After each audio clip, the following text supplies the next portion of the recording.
संत निरंकारी मिशनच्या वतीने निरंकारी बाबा हरदेवसिंहजी महाराज यांच्या दिव्य शिकवणुकीतून प्रेरणा घेत त्यांच्या जन्मदिवसाचे औचित्य साधून 23 फेब्रुवारी रोजी परम श्रद्धेय सद्गुरु माता सुदीक्षाजी महाराज व आदरणीय निरंकारी राजपिता रमेतजी यांच्या पावन मार्गदर्शनाखाली प्रोजेक्ट अमृतचा तिसरा टप्पा सुरू करण्यात आला, ज्या अंतर्गत स्वच्छ जल स्वच्छ मन हे अभियान राबवून देशभरातील 27 राज्ये व केंद्रशासित प्रदेशातील 900 शहरांमध्ये 1600 पेक्षाही अधिक ठिकाणी जलस्रोतांची स्वच्छता करण्यात आली।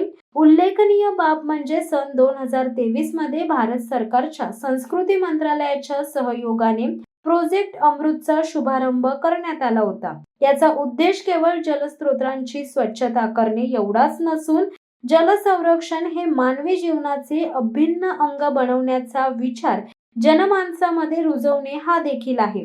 नवी मुंबईच्या कोपरखैराणे येथील सेक्टर 12E मधील खैराणे गाव तलावाची स्वच्छता करण्यासाठी निरंकारी मिशनच्या शेकडो भक्तगण व सेवादल स्वयंसेवकांनी भाग घेतला आणि सकाळी 7 ते 10 या वेळात हे स्वच्छता अभियान राबवले असून या अभियानाला नवी मुंबई महानगरपालिकेने स्वच्छता साहित्य पुरवण्यापासून ते निघणाऱ्या कचऱ्याचे निष्कासन करण्यापर्यंत सर्व प्रकारचे सहकार्य केले आहे।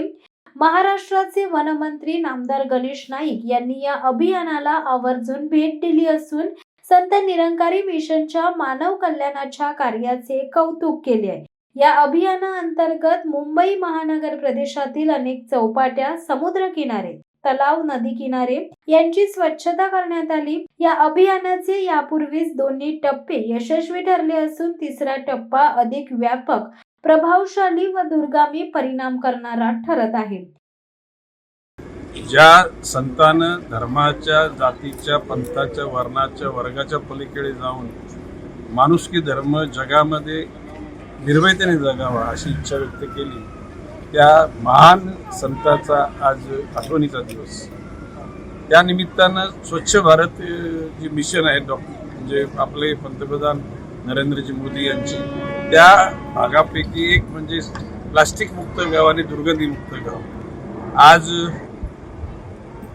संत निरंकारी समूहामध्ये काम करणारे अनेक भाविक, त्याला म्हणजे सेवक म्हणूया, आज मोठ्या संख्येनं सकाळपासून या खैराणे तलावामध्ये आले। त्यांनी खैराणे तलावातली सगळी घाण काढली, जवळ 10 टन घाण काढल्याचे मला सांगण्यात आलं। आणि अशा प्रकारचे सगळ्यांसाठी आपलं स्वतःचं जीवन व्यतीत करणं हे सगळ्यांना जमत नाही आणि म्हणून कुठल्या तरी विचारात सरसी हारीत झाल्यानंतरच माणूस या गोष्टी करू शकतो। संत निरंकारी महाराजांनी जी केलेली सेवा आहे ती जनतेच्या चरणी रुजू झालेली आहे आणि भविष्यकाळामध्ये त्यांचे सर्व सेवक देशाच्या जागृती करता, देशाच्या विकासाकरता आणि आपल्या महाराष्ट्रामध्ये आपण महाराष्ट्र आता थांबणार नाही ही भूमिका घेतलेली आहे। म्हणजे महाराष्ट्र सर्व बाबतीमध्ये प्रगतीच्या पथावर राहील। शिवसत्ता times news bureau, Navi Mumbai.